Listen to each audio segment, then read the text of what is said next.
दोस्तों, आज की जो कहानी है इसे सुनकर आपके पैरों तले जमीन खिसक जाएगी कि कैसे एक लड़की घर पर रहकर तैयारी करके सिर्फ सेल्फ स्टडी के दम पर आईएएस बन सकती है और घर पर रहकर तैयारी करने में किस तरह की चुनौतियां आती हैं, किस तरह की परेशानियों का सामना करना पड़ता है।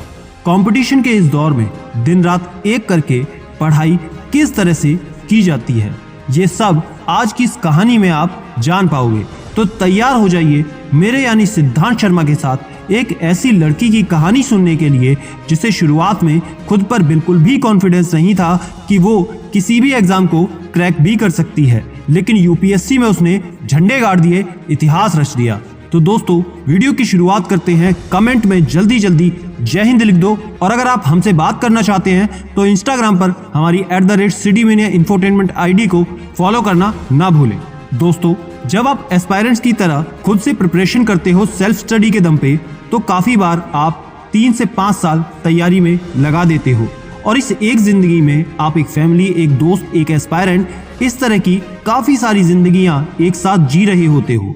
ये कहानी है बिहार के बक्सर जिले में रहने वाली एक लड़की की, जिसने अपनी छोटी छोटी आंखों में बहुत बड़े बड़े सपने बसा रखे थे। 10वीं तक बक्सर से इन्होंने पढ़ाई की, उसके बाद 11वीं 12वीं इन्होंने बनारस से की और फिर ग्रेजुएशन दिल्ली से की। शुरुआत में इन्हें लगता था कि वो दिल्ली जैसे शहर में अन्य स्टूडेंट्स के साथ compete नहीं कर पाएगी क्योंकि वो इनसे ज़्यादा केपेबल थे। उनके पास इनकी तुलना में ज़्यादा अपॉर्चुनिटीज़ थी, ज़्यादा अच्छे रिसोर्सेज थे, जो कि एक छोटे शहर में होने के कारण इन्हें नहीं मिली। बिहार से होने के कारण इनका बोलने का लहजा काफ़ी अलग था, जिसके कारण काफ़ी ज़्यादा नेगेटिविटी मिली।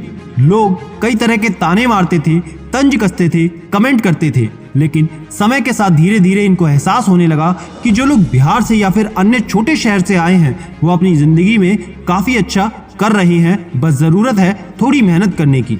लोग आपको आपकी पर्सनैलिटी के लिए पहचानते हैं, ना कि आपके बैकग्राउंड और एक्सेंट के लिए। और अल्टीमेटली जो भी आपके साथ रह जाता है, जिस चीज़ के लिए लोग आपको आइडेंटिफाई करते हैं, वो है आपका उनके साथ रिलेशन कैसा रहता है, आपने उनके लिए क्या किया है, किस तरह से किया है और जो कुछ भी आपने किया है उसे कितनी डेडिकेशन के साथ किया है। यहाँ आपका काम करने के लिए डेडिकेशन मैटर करता है, ना कि आपका बैकग्राउंड। ये बताती हैं कि जब आप किसी भी एग्जाम में या फिर करियर में डेडिकेट होकर मेहनत करते हैं तो सबसे पहले आपको अपने सारे ऑप्शंस को एक्सप्लोर करना चाहिए। जब आप अलग अलग तरह तरह के लोगों से मिलते हैं, उनके एक्सपोजर को देखते हैं, उनके पास जो अपॉर्चुनिटीज़ हैं उनको देखते हैं, जो माहौल आपको मिलता है उससे इंटरेक्ट करते हैं अलग अलग ग्रुप से, सीनियर से, टीचर से, तब आप अपने आप को उस समय रीडिस्कवर करते हैं। तो वो जर्नी जब आप खुद को रीडिस्कवर करते हैं ड्यूरिंग योर कॉलेज ईयर्स, वो बहुत ज़रूरी होता है। ये आगे बताती हैं कि जो 3 साल इनको मिले उसने इनको काफ़ी हेल्प करी in terms of her personality, under confidence को कम करने में और ये एहसास दिलाने में कि आप किस स्टार्टिंग पॉइंट से स्टार्ट करते हैं ये इंपॉर्टेंट नहीं है, but in the end the finishing line is same for everyone. किसी भी प्रिपरेशन में, खास करके यूपीएससी जैसे एक्सटेंसिव प्रोग्राम में, फैमिली का रोल बहुत इंपॉर्टेंट होता है। इनकी फैमिली ने इनका बहुत सपोर्ट किया। इनकी माँ एक सिंगल मदर थी। इनकी बहन ने इनकी अच्छी एजुकेशन के लिए बहुत जल्दी जॉब करना शुरू कर दिया ताकि ये अच्छे से पढ़ सके और इन्हें ज़्यादा फैसिलिटी मिल सके। 2020 में जब कोविड आया था तब इन्होंने मन बनाया था कि यूपीएससी की इन्हें प्रिपरेशन करनी चाहिए और तब इन्होंने सिविल सर्विसेज एग्जाम की तैयारी शुरू कर दी। ये कहती हैं कि जब भी आप कोई प्रिपरेशन स्टार्ट करते हैं तो आपके लिए सबसे ज़रूरी होता है मोटिवेशन, कि मैं ये तैयारी क्यों कर रहा हूँ या क्यों कर रही हूँ। अगर आपका मोटिवेशन फैक्टर बहुत स्ट्रांग है and it's your inner desire, ये आपकी इच्छा है, तो शायद आप कभी अपने ट्रैक से नहीं भटकोगे। बस आपको ज़रूरत होगी टिके रहने की। इनका मानना था कि इन्हें वास्तव में खुशी तब मिलेगी जब वो अपने लक्ष्य को अचीव कर पाएंगी। जो परेशानियां, दिक्कतें उन्होंने फेस की है एक छोटे शहर में रहकर, अच्छा स्कूल ना होना, हॉस्पिटल का ना होना, संसाधनों का ना होना, तो ये सब एक बड़ी समस्या है जिसके लिए हमेशा इनके मन में था कि कुछ करना है। और इनका खास तौर पे मानना था कि हर एक इंडिविजुअल अपनी सोसाइटी को पूरी तरह से तो चेंज नहीं कर सकता, लेकिन एक कंट्रीब्यूशन तो जरूर कर सकता है और वो कंट्रीब्यूशन ये करना चाहती थी। दूसरी जो रिक्वायरमेंट आती है वो है गाइडेंस की, रिसोर्सेज की।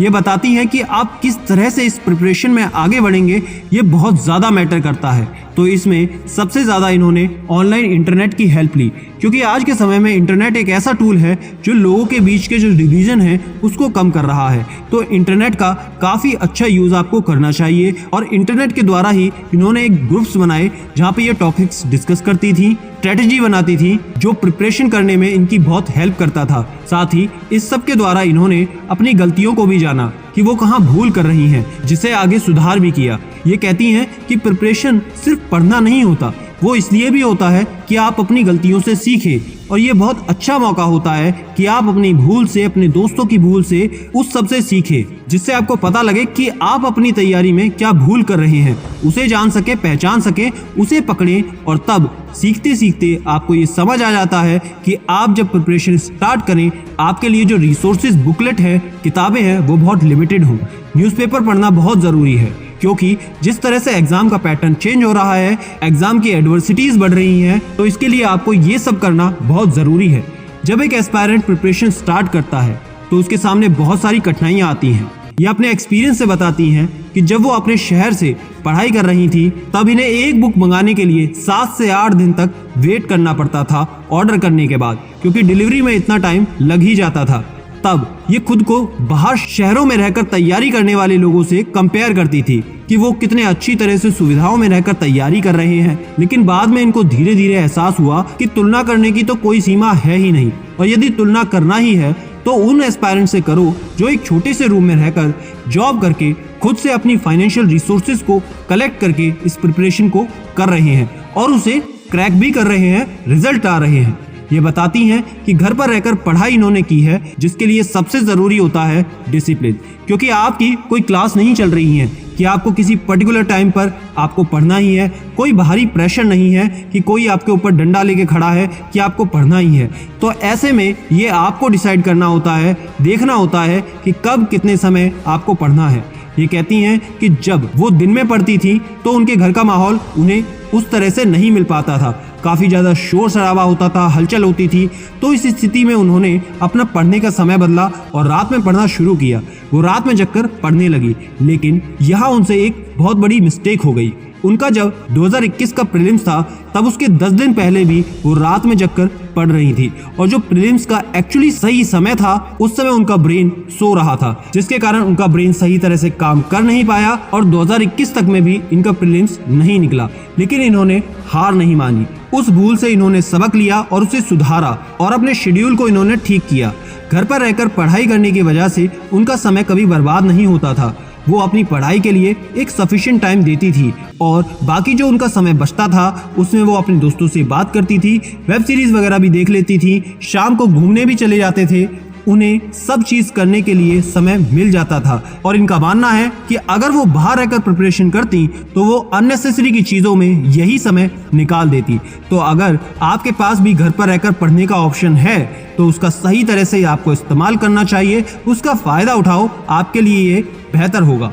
अब ऐसा तो है नहीं कि आप जब तैयारी करें और चैलेंजेस ना आए, चैलेंजेस तो ज़रूर आएंगे। जैसे कि आपको हर समय ये फियर आएगा कि कहीं मैंने फ्री रिसोर्सेज के चक्कर में कुछ मिस तो नहीं कर दिया, मैंने किसी बेस्ट टीचर से तो पढ़ा नहीं है। लेकिन आपको बता दें कि ये कोई एक बात तरीका नहीं है एग्ज़ाम को क्लियर करने का, ये कोई गोल्डन रूल भी नहीं है। आप किसी भी टॉपर को देखोगे तो आप पाओगे कि सबकी अपनी अपनी स्ट्रेटजी है, सब ने कुछ अलग रिसोर्सेज को यूज किया है, सब अलग अलग बैकग्राउंड से आते हैं। तो अल्टीमेटली ये एग्जाम पैटर्न इस तरह से बना है कि आप चाहे किसी भी बैकग्राउंड से आए हों, it will give you immense opportunity. तो घर पर रह करके प्रिपरेशन करने के अपने बहुत सारे एडवांटेजेस हैं, लेकिन साथ ही साथ चैलेंजेस भी है, जिसे आप धीरे धीरे समझ पाएंगे और अपनी फैमिली की हेल्प से उन्हें टैकल भी कर सकते हैं। अब बात करते हैं इनकी इंटरव्यू प्रिपरेशन की। जब 2022 में इनका प्रीलिम्स हो गया, मेंस हो गया, तो इन्होंने इंटरव्यू की तैयारी भी शुरू की। तो इसमें ये अपना अनुभव बताती हैं कि ये उनकी उम्मीद से ज़्यादा मुश्किल था, क्योंकि ये इनका पहला इंटरव्यू था और जो भी इनकी कम्युनिकेशन स्किल्स थी, इनका बैकग्राउंड था, वो नहीं जानती थी कि क्या होगा और क्या नहीं। जब इन्होंने बहुत सारी इंटरव्यू प्रिपरेशन कर लिए, मॉक इंटरव्यूज दे दिए, तब इन्हें लगा कि अब लगभग तैयारी पूरी हो गई है, जिससे इनके अंदर अब कॉन्फिडेंस भी बढ़ गया। दोस्तों अगर आप चेक करोगे तो शुरुआत में ये एक अंडर कॉन्फिडेंट लड़की थी और अब इनका कॉन्फिडेंस इतना बढ़ गया कि ये इंटरव्यू फेस करने के लिए बिल्कुल तैयार थी। लेकिन जब फाइनल इंटरव्यू में आपके इंटरव्यू का समय आता है जो कि एक्चुअल में होता है, तो उसमें आप चाहे कितनी भी प्रिपरेशन क्यों ना कर लें, उस समय आपको एंजाइटी होती ही है और उसका आना बिल्कुल नॉर्मल सी बात है। आप नर्वस भी जरूर होते हैं और ऐसा ही इनके साथ हुआ, क्योंकि इंटरव्यू किसी भी बुक से पढ़कर या फिर न्यूज़पेपर को पढ़कर नहीं होता, बल्कि आप ही की लाइफ के एक्सपीरियंस के बेस पर इसमें सवाल होते हैं। तो ये एक ओवरऑल प्रिपरेशन होती है। इससे फर्क नहीं पड़ता कि आपका बैकग्राउंड क्या है, तो आपकी लाइफ के छोटे छोटे इंसिडेंट, आपकी क्या स्ट्रेंथ है, क्या वीकनेस है और इवन आपके क्या ओपिनियन है, वो इनके लिए ज्यादा मैटर करता है। इस सब के बाद जब वो इंटरव्यू रूम से बाहर निकली तो इनको ये आइडिया हो गया था कि सब कुछ पॉजिटिव गया है, एग्जाम क्लियर हो जाएगा। लेकिन 2022 में यूपीएससी रैंक 2 लाकर गरिमा लोहिया जी एक इतिहास रच देंगी, ये इन्होंने भी कभी सोचा नहीं था। क्योंकि जिस दिन रिजल्ट आया था, ये उस दिन सुबह तक नेक्स्ट प्रीलिम्स की अपनी प्रिपरेशन कर रही थी। तो कोई कितना भी बड़ा टॉपर क्यों ना हो, हमेशा रिजल्ट अनएक्सपेक्टेड होता है। तो आप सिर्फ मेहनत कर सकते हैं और एक फैक्टर ऑफ लक इस एग्जाम में जरूर होता है, जो कि आपके कंट्रोल से बिल्कुल बाहर है। तो दोस्तों जो आपके कंट्रोल में है वो है आपकी अपनी ईमानदारी और मेहनत। उसके साथ अपनी प्रिपरेशन को करो और उम्मीद करो कि सब कुछ अच्छा ही होगा। आप इसमें से कौन सी समस्या को झेलते हो और उसे कैसे टैकल करते हो, उसका जवाब कमेंट में लिखकर जरूर बताना। और याद रखना, कोई है या नहीं, मैं हूं सिद्धांत शर्मा, मैं हमेशा आपके साथ हूं। Be happy and stay motivated with CD.